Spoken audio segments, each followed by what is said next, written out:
you all? I hope you're having a lovely weekend. Well, it's Sunday and we are just back from a weekend away in Waterford. Well, a long weekend. We went on Thursday and came back today.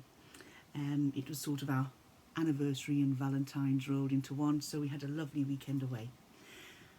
We actually got to visit the Magic Road, and the Magic Road is up on a mountainside heading up to a waterfall, and it's marked with a stone that states Magic Road. And when you're aligned with the stone and you put your car into neutral and you take your foot off all pedals and just steer, your car rolls back, and it's on the flat. We sort of looked, was it sort of going back down a hill? We don't think it was. So to test it even further, we went forward because it went down, had a slight incline, and we put the car into neutral, took the feet off everything, and sure as eggs are eggs, it reversed up the hill to the top and reversed a little bit further back. So it was very, very eerie. Fun, but eerie. The day before, when we were talking about going, I had to laugh because my husband was like, look, it's not going to work, it's just not going to happen. And it did. So you can only imagine my joy.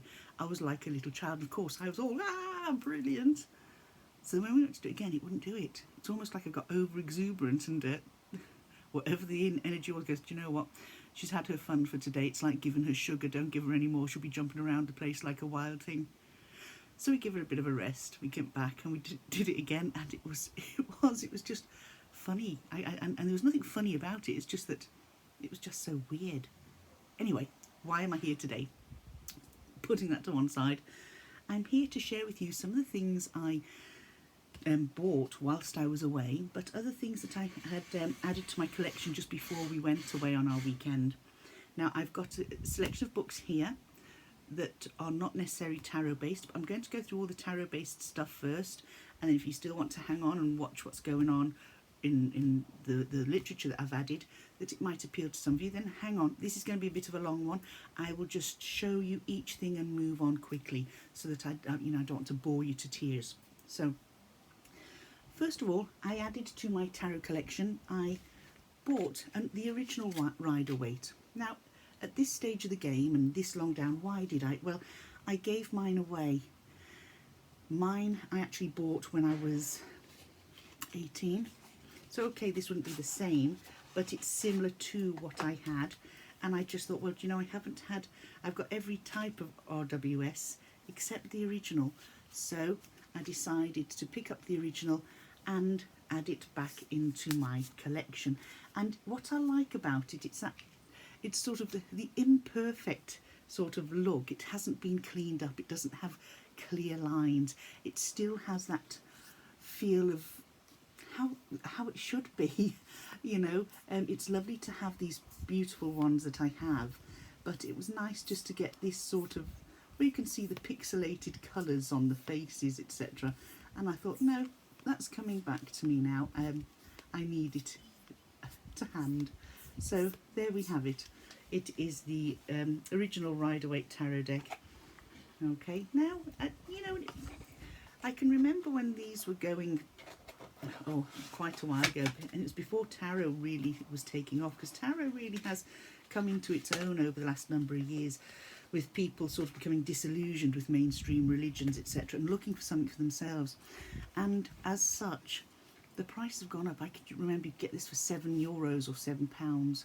Now you're looking at €22 for the original. Whilst I was there, I also came across the original Rider-Waite Pictorial Key to the Tarot, an illustrated guide. Now, it's a nice chunky book. It's not big. It's you could put it into a rucksack, for instance. And I'll read the blurb on the back. The official visual guide to the world famous original Rider-Waite deck. Picture your fate, forecast your future, and transform your fortune with this insightful card-by-card analysis from renowned scholar of the occult A.E. Waite. Featuring the original card artwork plus regular and reverse meanings, this is the ultimate guide to mastering the tarot. And I'm adding this to my library. As I've said many a time, I've got my young son who is interested in this, and if he does take his studies further, he's going to have books that can help him move on at a pace that he can control himself and at a level that he can understand. You know, it's perfect beginner's set, these two. Okay, it's not a heavy book, as you can see. This in the UK would be £9.99. There's a bit more than that here. Let's have a look. I'll just close that because next door's doing some work. Just bear with me. So that it's in black and white. The images are black and white, and it's very clear, very easy to understand, and it's something nice to have in your library. So that's that to do with RWS. Now, I have two books that I ordered for me to start working on my Thoth. I have my Thoth deck.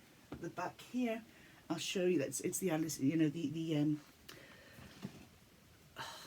bear with me. So this is the Thoth Tarot I have. Okay, this is the book that came with it. It's the gold edition, and this is the deck, the lovely big cards. Okay.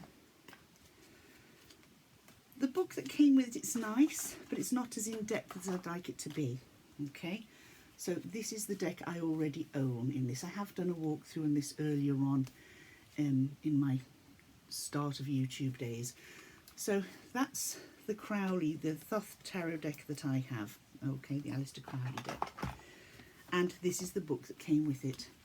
It's basic, helpful, will help you to understand things on a very basic level, really. But I wanted to go more in depth with Crowley and the Thoth Tarot, so I have bought this book. It's the Book of Thoth Egyptian Tarot, and it's by Aleister Crowley, the Master of Therion. Okay, so this book, the tarot is a pictorial representation of the forces of nature as conceived by the ancient according to the conventional symbolism. At first sight, one would suppose this arrangement to be arbitrary, but it is not. It is necessitated by the structure of the universe, and in particular by the solar system, as symbolised by the Holy Kabbalah. And that was written by Aleister Crowley. Then we have the Thoth Tarot codifies a wealth of wisdom and tradition, a traditional lore in a suite of 78 miniature paintings of deceptive simplicity. While the Thoth Tarot deck is today the subject of numerous books, there is no replacement for the designer's own thoughts on the cards and their underlying esoteric philosophy. The Book of Thoth is an indispensable companion to the deck and the most authoritative and reliable guide to the tarot in the new aeon. And that was written by Hymenaeus Beta Frater Superior. I'm not quite sure what that is, what that means even.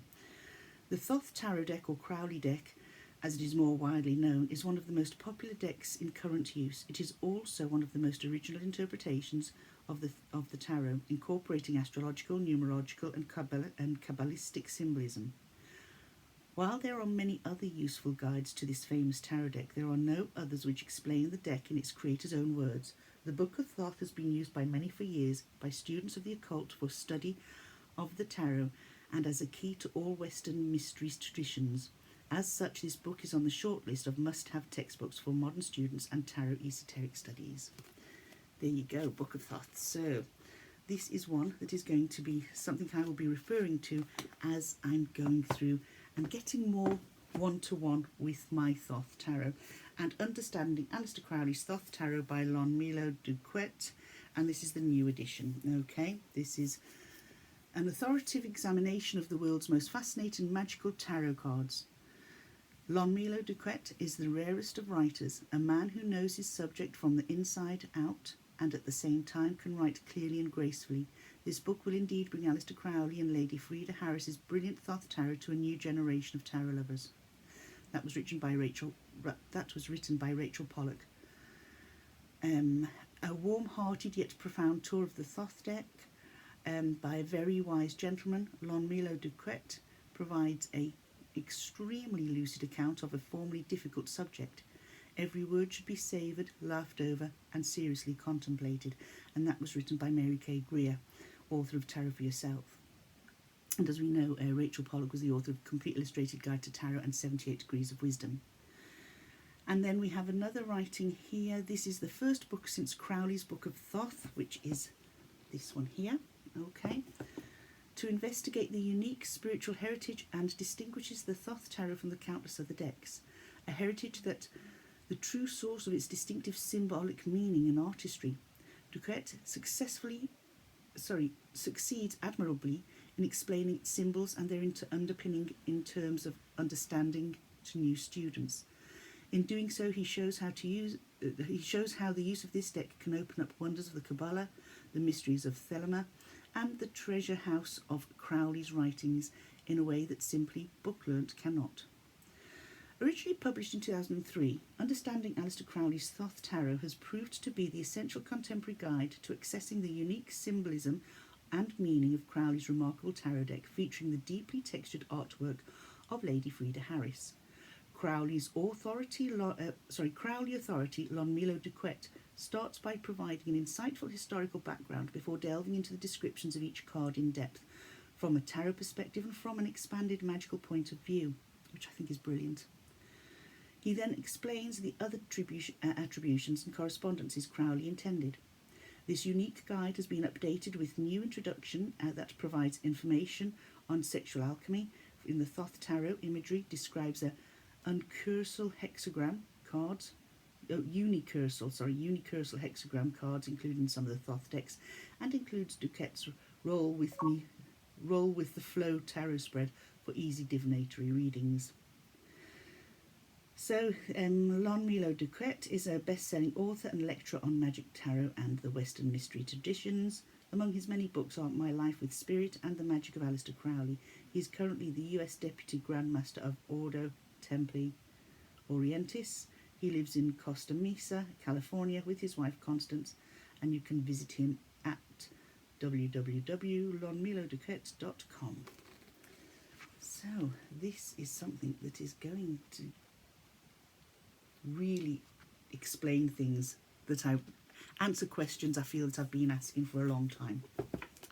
So those are two that I ordered prior to us going away for our weekend. So whilst we were away, in the same bookshop that I found these, I also found this.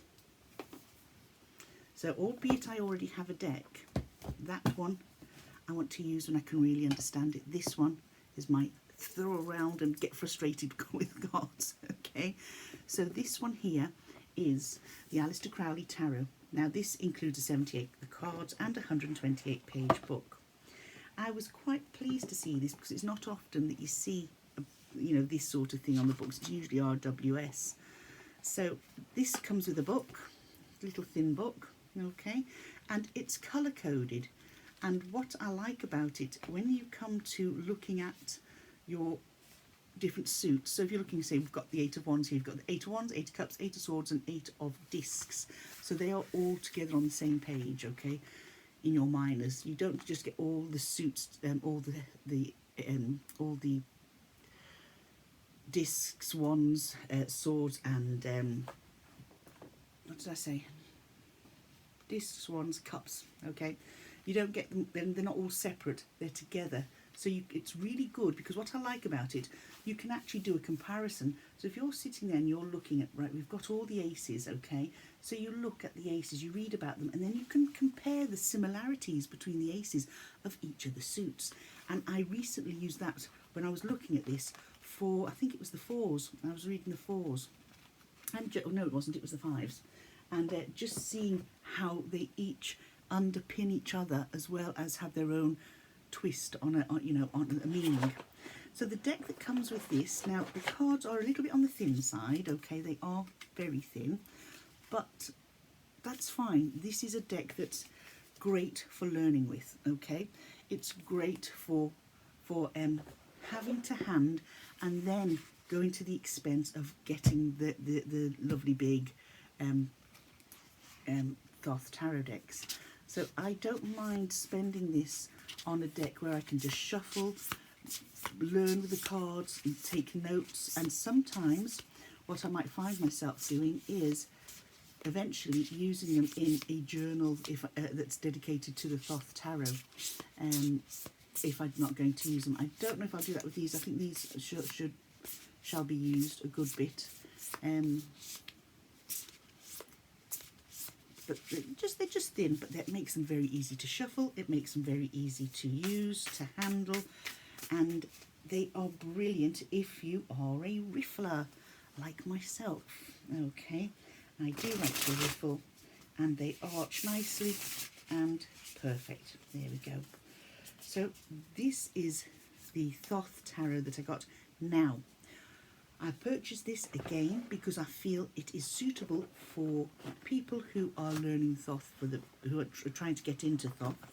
This comes with more basic than the book that in the other deck that I've shown you. This is very basic, colour coded, user friendly. Cards are in colour. It gives you some spreads to use. It talks about how to use the cards. It talks about, in the introduction, it talks about the interpretation of the cards. There's a nice foreword as well. So this was put together by Tanya Assan, and the foreword is by Mog Morgan. Okay, so that's this set. On the back of this book, it says this guide will reveal the meanings behind each of the richly illustrated cards within the Aleister Crowley Tarot. Using Crowley's The Book of Thoth as a foundation for his beliefs about the tarot, you will discover the many hidden depths in this deck. You will also discover why Crowley's replaced a number of the traditional cards with ones of his own devising. These cards can be used for divination, to gain greater insight into your spiritual journey, or in magical ritual. As you work with the cards over time, you will connect not only just Crowley's thoughts of the deck, but also your own insight garnered through open-minded practice. And again, it was inexpensive. I think it was for €20, €22, and it's going to be there at hand for me to really get to grips with whilst I'm studying the Thoth Tarot. So those are the tarot items I've got to show you. The other book, Runes Illustrated, How to Read Them by Rachel Newcomb. This is a beautiful book.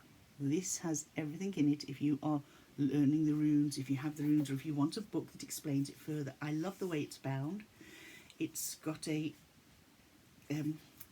cardboard either side, and it's been bound with this string, and it's just got a soft cover here, which means when you open it, your book opens and it stays open. Okay, it's brilliant. Now, what I like about this, let's just get to, it doesn't have a blurb on the back. Okay, so let's get back here. The pages have a rough cut to them. If you can see there, it's sort of like almost like a parchment to a paper in a sense, but it really does fit in with the subject of the book. So let's have a look what we have here. Each page is like 2 pages together, so it's almost like they've put them in. See that there? I don't think they're to be opened. Introduction, how to use the runes, what are runes, how to read runes, rune casting layouts. Then you've got the runic alphabet, the Elder Futhark, the Frey's Ayet runes, Hegel's Ayet runes, Tyr's Ayet runes, the Anglo-Saxon Futhor, and the Younger Futhark. Ancient rune stones, and then an appendix and alternative names for runes. Okay, so the foreword is very clearly written, very easy to read, and has an image there of runic symbols. Okay, we then get to how to use the runes, and I do like it does have coloured images in it.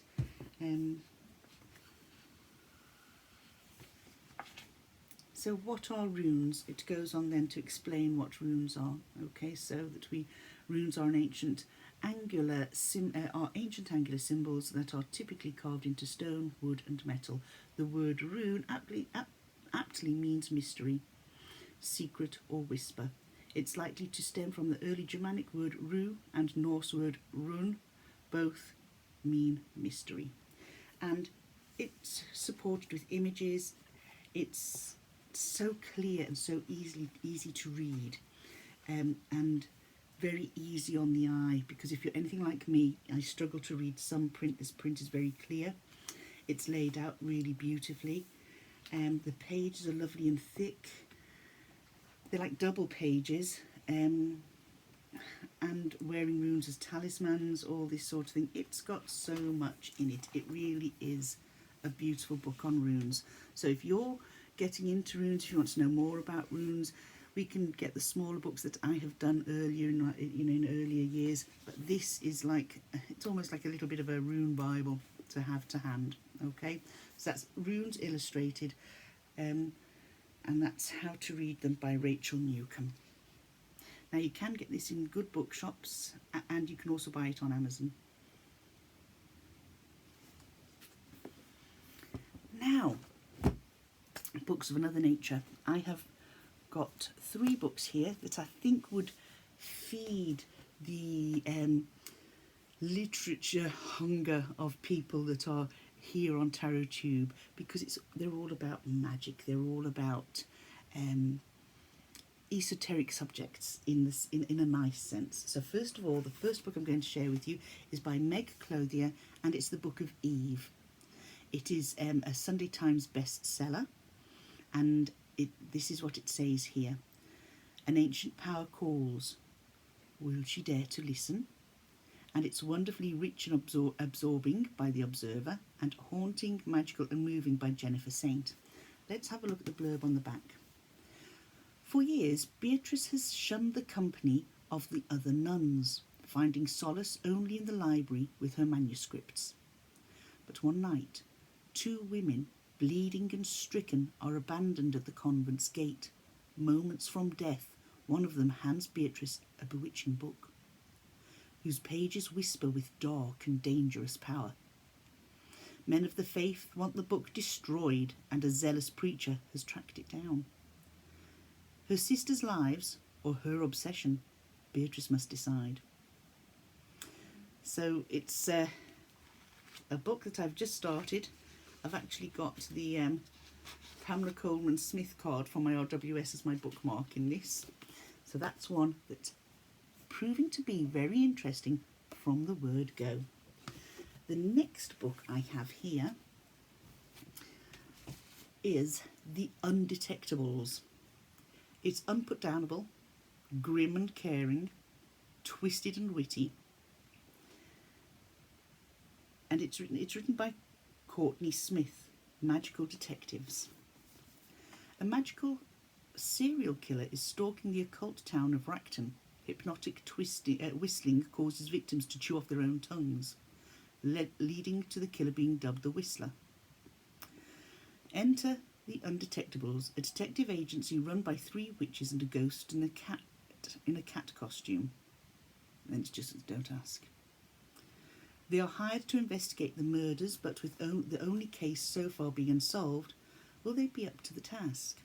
Mallory, the forensic science expert, is struggling with pain and fatigue from her recent diagnosed fibromyalgia. Cornelia is suddenly stirring all sorts of feelings in Mallory. Diana is hitting up all her ex-girlfriends for information, and not forgetting ghostly Theodore, deceased dramatic and also the agency's first unsolved murder case. With bodies stacking up and the case leading them to mysteries at the very heart of the magical society, can the Undetectables find the Whistler before they become the killer's next victims? Now, when I looked at this, first of all, I thought, is it written for teenagers? Is it another book that I've picked up accidentally and it's for sort of older teens? And I thought to myself, do you know what? So what if it is, Elaine? You enjoyed all the ones by Caroline O'Donoghue. So if this is the same, get it and enjoy it. So it's The Undetectables by Courtney Smith. Smith with a Y. Okay. Now the next book I have to show you is also to do with the esoteric. It's written by Gareth Brown, and it's The Book of Doors. And it says some doors should never be opened. Okay. New York bookseller Cassie Andrews lives quietly, sharing an apartment with her best friend Izzy, and yet she feels something is missing from her life. Then a favourite customer gives her an old and rather curious-looking book. At the very front there is a handwritten message. This is the Book of Doors. Hold it in your hand, and any door is every door. Cassie is about to rediscover that the Book of Doors is a special book, a magic book, a book that bestows extraordinary abilities to whoever possesses it. Soon she will learn that there are other magic books out there that can also do wondrous or dreadful and terrifying things. Because where there is magic, there is power, and there are those who will stop at nothing to possess it. Suddenly, Cassie and Izzy are confronted by violence and danger. The only person who can help them is Drummond Fox, a man fleeing his own demons, but who has a secret library of magical books hidden in the shadows for safekeeping, because there is someone out there, nameless and evil, who is hunting them all. Because this book is worth killing for. And it's been written that this book is addictive, brilliantly written, utterly irresistible. The Book of Doors is a spellbinding, mind-bending, heart-pounding adventure that's impossible to put down. A brilliant page-turner, a clever and powerful novel about the power of books, and a tribute to those who champion them. And that was by Sunny Dean, author of The Book-Eaters. Okay, so this is one that the print, again, like me, if you struggle to read small print, it's got a nice size print in here, a nice light book. It's not heavy to hold, and it would be strong enough to put your reading lamp on. So for those of you who read of an evening and your lamp might disturb your partner if your partner's asleep, I highly recommend one of these. It clips onto the cover of your book, so if your book is open, you basically clip it onto your book like that. It bends and you turn on your light. Now I have it on this orange light because that's nice and subdued in the dark. It's not too stark, and that is what I use. Amazon. So that's the other book. Now I have two more books just to quickly show you, and these are just this one is an autobiography from one of my 80s heartthrobs, someone I absolutely adored and still do, and it's Boy George Karma. Okay, this is, I'm really looking forward to getting my teeth into this, because I read the previous book that was about him, written by his mum, and I'm really looking forward to just getting stuck into this one. He's somebody I still love following today. And I saw a book written by an author that I used to read his books years ago, and when I'm talking years ago, I'm talking when I was in my early 20s, late teens, early 20s, and they're Wilbur Smith books. Okay, and this is Testament. Okay, and it just seemed so very different to the books I've read about his that he's written in the past. Books of his that I have read in the past would have been sort of based in Africa. And so you would have the Courtney series, which is what I started reading his books, when I started reading. So it was When the Lion Feeds, The Sound of Thunder, A Sparrow Falls, Times I Go. I read all of those books. I didn't read Assegai. I haven't read the later ones in that. I think Birds of Prey was my last one I read in that series. The Falcon Flies, Men of Men, Angel Weeps, A Leopard Hunts in Darkness, in the Ballantine series. I've read them. I haven't read any in the Egyptian series, so this is going to be quite different for me. And then standalone books that he's written: The Dark of the Sun, Shout at the Devil, Goldmine, Diamond Hunters, A Sunberg, Eagle in the Sky, Cry Wolf, The Eye of the Tiger. I've read all those. Wild Justice and Elephant Song. Elephant Song I loved. So this book here is being written by Wilbur Smith with Mark Chadbourne, and it's called Testament. From the ruins of battle, a hero must rise for the glory of Egypt. An epic new novel of ancient Egypt from the master of historical adventure. Years of Hyksos rule have seen the plunder of once mighty Egypt. Though the two kingdoms have now been reunited by the armies of the true pharaoh, his position is perilous, his rule under the threat from those who seek to take advantage of the turmoil created by the overthrow of the Hyksos. Desperate to keep Egypt united, Tatia, the Magus, summons his protege, Pie, to solve a millennia-old riddle which has the power to secure Egypt's future forever. But in the tumult of war, an evil has thrived, Malevolent followers of Seth, the god of chaos, are determined to claim this power and usher in a new age of darkness. The fate of Egypt is at stake. Can Pierre prevent their land falling into the hands of those who would see its ruin? Best historical novelist, I say, is Wilbur Smith, and that was written by Stephen King, who is another one of my most favourite authors. So this is what I've added to my must-read book, must-read for pleasure. Those are my must-read for study. These are my must-read for pleasure. And this is Testament, okay, by Wilbur Smith and Mark Chadbourne. So, folks, those are the things that I've got here to share with you, to show you, to hopefully whet your appetite when it comes to both tarot and literature. Both literature for studying tarot, literature for fun and enjoyment. On that note, I will bid you farewell. I will see you soon, and an update on what's happening in the potting shed is due to be recorded pretty soon. We've got some little seedlings sprouting, not many, I might add, not many, but some of them, and I need to sort out that greenhouse, so that's to be done soon. On that note, I will say bye-bye, enjoy what's left of the weekend, and have a good week coming ahead of you.